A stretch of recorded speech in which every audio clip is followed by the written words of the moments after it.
Ndinoitwa Tendai Nyamadzao, ndiri Provincial Development Officer kuMinistry of Women Affairs, Community, Small and Medium Enterprise Development. Tinoshanda nemapartners vakasiyana-siyana panhau yekufaita mhirishonga kunyanya kumadzimai nevana vasikana vechidiki. MuMashonaland East Province tine macases akati wandei emhirishonga kunyanya kuroorwa kwevana vadiki, kana kuti tingati kumbunyikidzwa kwevana vadiki, nekuti tikati kuroorwa tiri kuita kunge zviri pamutemo. Tingati kumbunyikidzwa kwevana vadiki vachitorwa vachiitwa madzimai. Muprovince yeMashonaland East macases atinawo akanyanya kuwandira kumadistricts akaita seUzumba, Maramba-Pfungwe neMudzi. Kuna naUzumba, Maramba-Pfungwe chimwe chinonyanyoita kuti macases iwayo aramba aripo inyaya yeculture. Madzimai nevabereki vanoisa vana pressure, vachine pfungwa dziye dzekuti mwana akanga angoti asvika akuteera ngaachiroorwa aende. Mwana musikana akati nonokei kuroorwa, vanenge votomupa mazita kunzi aedzerwa, zvinova zvinoisa pressure kuvana kuti vakasike kuroorwa vachiri vana vadiki. Chimwe chiri kuita kuti vana vakasike kuroorwa vari vana vadiki inhau yekuti vabereki havasi kuendesa vana kuzvikoro kuti vasvike kuform 4 akutora kosi akutsvaga basa. Vari kungoti vakapedza grade 7 votoenda kunoita chikorokoza. Muchikorokoza ikoko mwana anopedzisira ambonyikidzwa atorwa otoitwa mukadzi wemunhu kunyange achiri mwana mudiki. Sehurumende tiri kuedza kushanda nemapartners vatinoshanda nawo kuita kuti vana ava vanenge varoorwa vachiri vana vadiki vakwanise kuwana kubatsirika. Maprograms atinoita kubatsira vana ava yekutanga kukurudzira vanhu, kupa vanhu ruzivo kuti vazive kuti kutora mwana achiri mudiki uchienda naye pabonde imhosva. Tinowanzoita tinoti muchirungu ma-one stop center atinobatana nemamwe madepartments atinoshanda nawo vanenge vachiti police, voti social welfare, toti vekujustice. Toenda nzvimbo idzodziye dzine mhirizhonga yakanyanya kunenge kunyanyombunyukidzwa vana vasikana vakanyanya, todaidza vagari toita hurukuro navo. Kazhinji kacho munoona kuti patinoita hurukuro navo panotobuda macases mamwe anenge akadzvanyirirwa asina kuzoendeswa mberi. Tobva tatoti kana pari kutupa tosungwa munhu, polisi inobva yatobva yatosunga munhu. Vanenge vachida counseling vanenge vachipiwa counseling nesocial welfare. Vari kuda kubatsirwa nemamwe mapartners vatinawo vanenge vachida rumwe rubatsiro rwemari dzemabhazi kuti nyaya dzavo dzifambiswe kuendeswa kumacourts, vanobva vabatsirwa zvakare nemari yetransport nemapartners mamwe vatinoshanda navo. Vana vanenge vambunyikidzwa tine masenda mairi atinokwanisa kuvaendesa.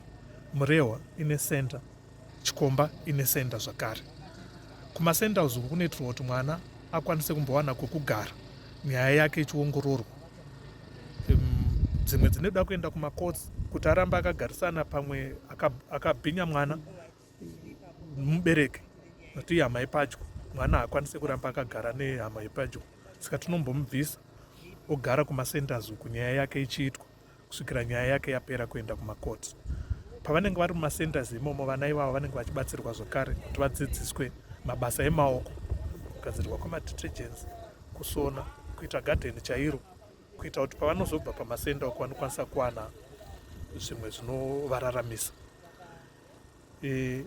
Kubvisa vana kumasenders uku, kubvisa vana tichivaisa kumasenda kunoita kuti vana ava vakwanise kuwana hope zvakare. Unoona upenyu hwemwana hunenge hwavhiringika. Saka vanoda counseling yakati simbei, yakati itei kuti mwana uye atange kudzokera pakuzvipa position yake chaiyo, agotanga kubuilda confidence dzake, agotanga kufungidzira kuti zvakaitika hazvo asi ndinokwanisa kuenderera mberi neupenyu. Naizvozvo munoona kuti tiri kubuilda hope, nekuti mwana ngaatange kuva nehope netariro, adzorere madreams ake nezvaanoda, neshuwiro yake yanoda kuita muupenyu nekumubatsiridza.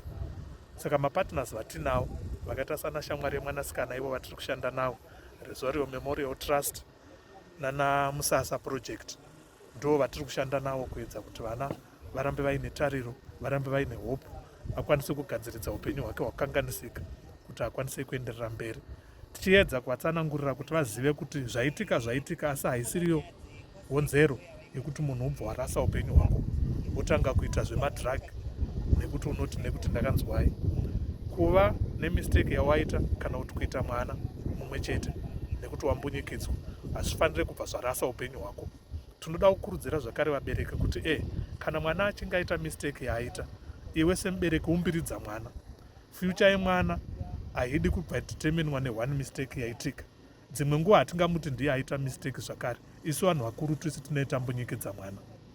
Saka mwana anenge ambunyikidzwa akakanganiswa, mubereki tora mwana uumbiridze upenyu hwemwana, umupe mukana zvakare akwanise kuenderera mberi neupenyu. Hatizoziva kuti vana vatinozongotora tosiya tototi watova maichizvionera ndiye anga ane future iyoyo. Dzimwe nguva ndivo vanga vari minista vamangwana, ndiro lawyer redu ramangwana, ndiye magistrate wedu wamangwana, ndiye engineer wamangwana. Asi tikabva tatongomuti nekuti paitika chakati chibva watogara upenyu hwotoparara, takanganisa future yemwana. Zvakare tinenge tadzorera vana muchirungu tunoiti vicious cycle of poverty. Yatoo poverty, mwana wake wachashaya empowerment. Poverty yotongoramba yakuteedza dzinza rese ne1 mistake yaigona kunge yakagadzirika. Mwana akapiwa mukana, akadzokera kuchikoro, akafunda.